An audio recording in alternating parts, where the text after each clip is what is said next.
ভবিষ্যৎ credit card ৩,৮০০ আবেদন sponsor করা হয়েছিল, তার মধ্যে ৭২৫টি আবেদন স্যাংশন হয়েছে।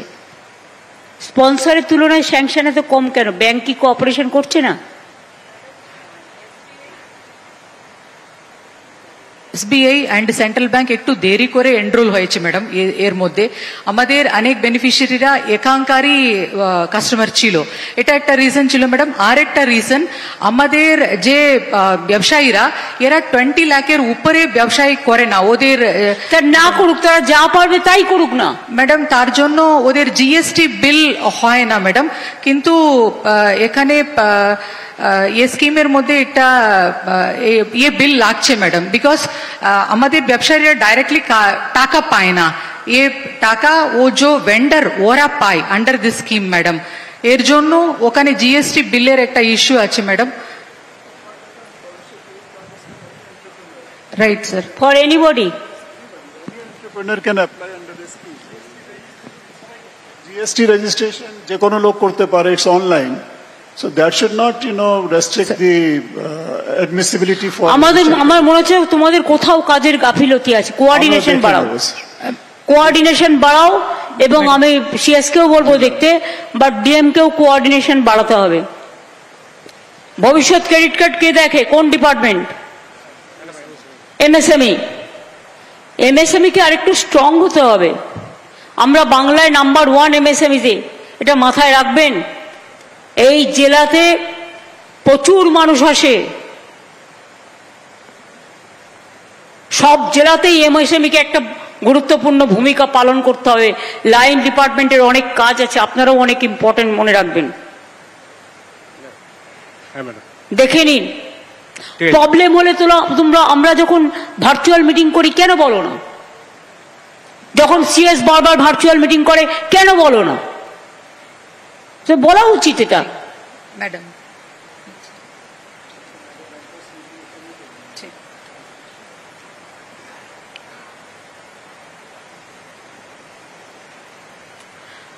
প্রায় সিচুয়েশনের জন্য কোনো সারপ্রাইজ ভিজিট এখানে হয়?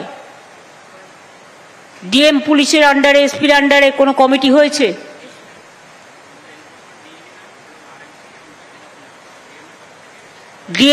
ডিএম এর আন্ডারে, এসপির আন্ডারে একটা কমিটি হয়েছে।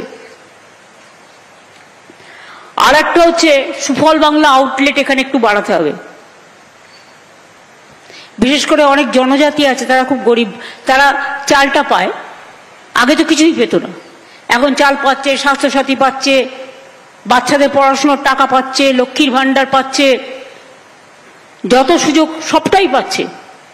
কিন্তু তবুও দেখতে হবে যে আমাকে প্রায় সুফল বাংলার আউটলেট এই সব জায়গায় যাবে, গরিব লোকের বাড়ি, গরিব লোকের জায়গায়। কুয়াশার জন্য কিন্তু প্রচুর টুরিস্ট আসছে, কিন্তু ফগের কারণে এখানে ফগটা খুব বেশি হয়, অ্যাক্সিডেন্টটাও বাড়ে, এটা একটা কারণ। আর 2 হচ্ছে হাতির আক্রমণ। ফরেস্ট ডিপার্টমেন্ট কে আছেন? ফরেস্ট ডিপার্টমেন্টের Manoj, please listen to me very carefully. আচ্ছা, এটা আমি তোমাকে দিলাম। আমি এইমাত্র আমার মোবাইলে একটা ছবি তুলে এলাম, আমি যেখানে আছি সেখান থেকে। দাও ফোনটা।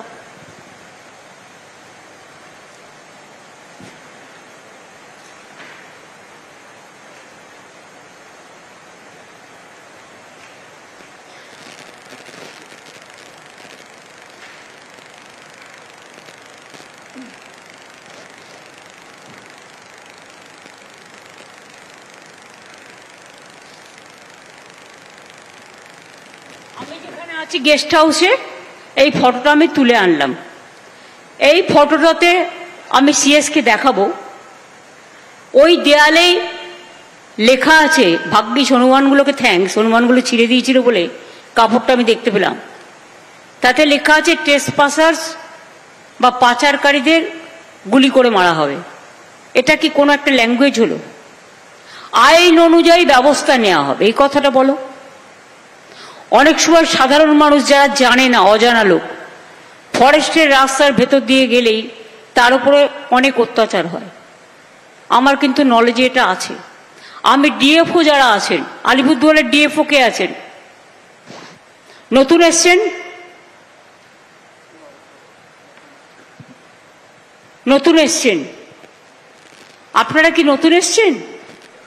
ম্যাডাম আমি ডিএফও জলদাপাড়া ম্যাম 1 বছর আগে জয়েন করেছি ম্যাম। 1 বছর আগে? আর আপনি? मैम आई एम हरिकृष्ण पीजे में डीएफटी बीटीआर वेस्ट 1 বছর আগে জয়েন করেছেন।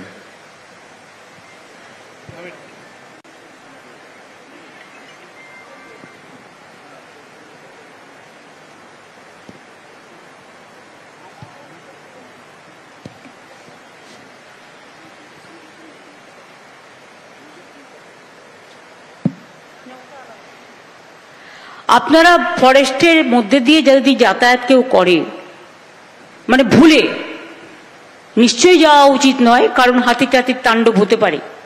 হাতির সংখ্যা বেড়ে গেছে। আমরা কেন্দ্রীয় সরকারকেও বারবার জানাচ্ছি, আমরাও ভাবছি কিভাবে কি করা যায়। কিন্তু আপনারাও খুব স্ট্রং অ্যাকশন করেন কখনো কখনো, যে অ্যাকশনটা মানুষের পছন্দ নয়। মনে রাখবেন, বন, অরণ্য, সবুজ আপনাদের যেমন স্পেশালিটি আছে, জনগণেরও কিন্তু অধিকার আছে।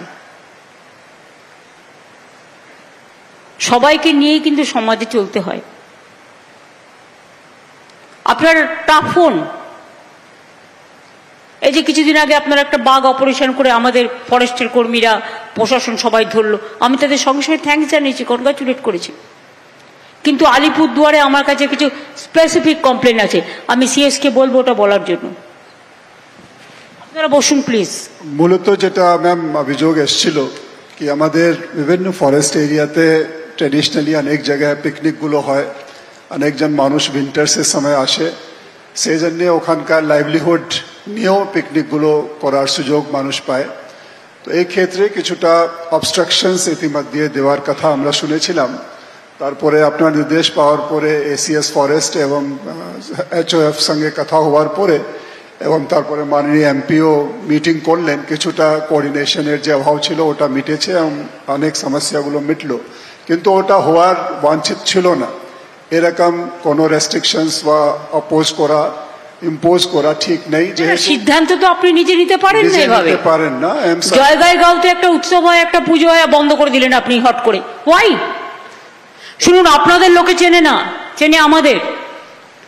আপনারা যদি মনে করেন ভুল করবেন ইচ্ছা করে, ইচ্ছাকৃত ভুল, দায়টা কিন্তু আমাদের উপর আসবে।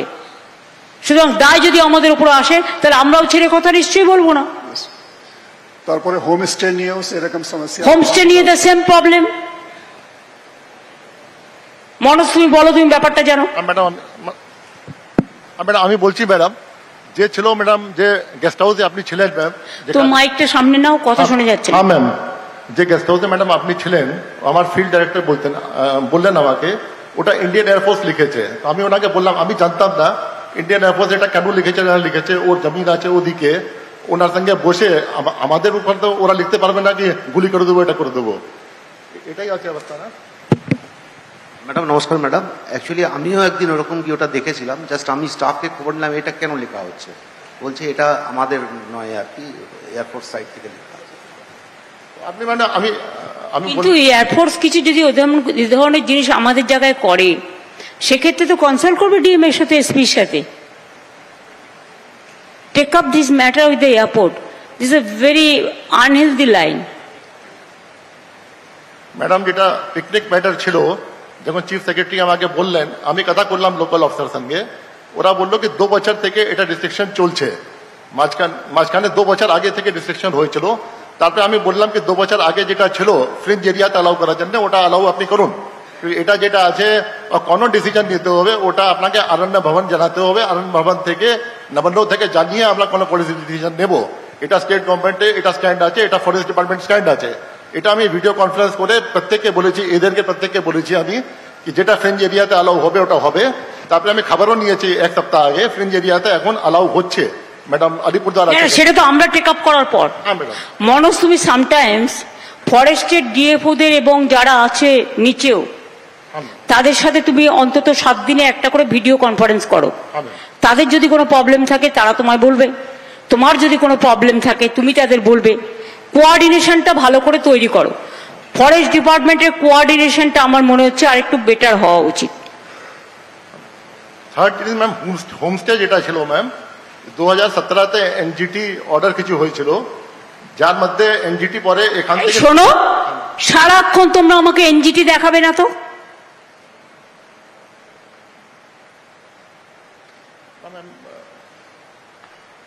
কি বলেছিল হোমস্টে হবে না?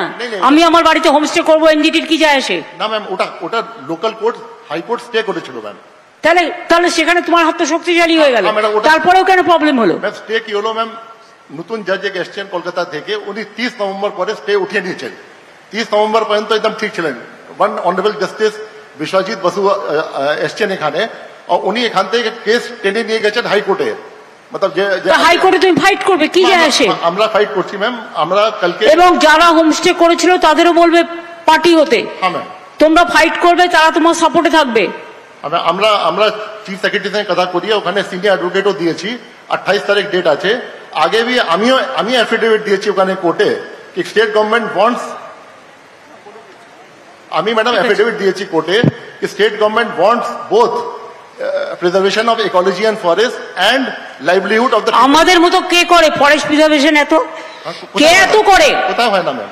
বাঘ পালিয়ে এসে কেন রোজ রোজ খেতে পায় না, খাবার দেয় না, আর ধরার সাথে সাথে গ্রামগুলো ভয়ে কাঁপে। আর যেই ধরা হলো সঙ্গে সঙ্গে ফোন আসতে শুরু করলো, এক্ষুনি ফেরত পাঠাও। আরে ফেরত সঙ্গে সঙ্গে আমরা পাঠিয়ে দিলাম না হয়, তা তুমি তোমার বাঘকে সামলাতে পারছো না কেন? ওটা ম্যাম প্রথমবার টাইগার কনজারভেশন অ্যাক্টে প্রথমবার সেন্ট্রাল গভর্নমেন্ট পাওয়ার এক্সারসাইজ করে স্টেট গভর্নমেন্টকে ডাইরেকশন দিয়েছে, কোনোদিন ডাইরেকশন আসেনি উড়িষ্যাকে ফেরত দাও। আচ্ছা ডাইরেকশন আসলে এবার যখন বাঘ আসবে না, বলো তোমার লোক পাঠিয়ে রেস্কিউ করো। ম্যাম হোমস্টে জন্য যেটা আছে আমরা কিছু ইন্টারফেয়ার ম্যাম যেটা আছে করছি না, যেটা আছে হাইকোর্টে 28 তারিখ নেক্সট ডেট আছে, শ্রী সন্ধ্যা বাবু দাঁড়াচ্ছেন ওখানে, অন্য সিনিয়র। এগুলো কিছু ডিটেলস তোমায় বলতে হবে না, তুমি জানো লয়ের ব্যাপারটা ডিটেলস আলোচনা করতে নেই, এগুলো কোয়াইটলি করতে হয়, ঠিক আছে? ম্যাম একটা জিনিস ওর যেটা আছে আমি পার্সোনালি দেখে আসছি, জয়ন্তী যেটা আছে নদীর উপর যেটা ওখানে বোল্ডার হয়ে গেছে, আমি একটা পিকচার দেখলাম 20 বছর আগে, তার থেকে এখন পর্যন্ত 40 ফুট একটা ওখানে রেল ওভারব্রিজ আছে, যেখানে আগে রেলগাড়ি যেত যখন ডোলোমাইট মাইনিং হতো। ও রেল এখন বন্ধ হয়ে গেছে 1980 পরে যখন ফরেস্ট কনজারভেশন অ্যাক্ট আসলো। কিন্তু ওর পরে যেটা আছে যে রেলে যে ও আছে পিলার আছে প্রায় 40 ফুট নিচে ভেসে গেছে, ওখানে সব বোল্ডারই বোল্ডার হয়ে গেছে। তো আমিও আচ্ছা ওটা ছেড়ে দাও, ওটা সিএস একটা পলিসি করছে।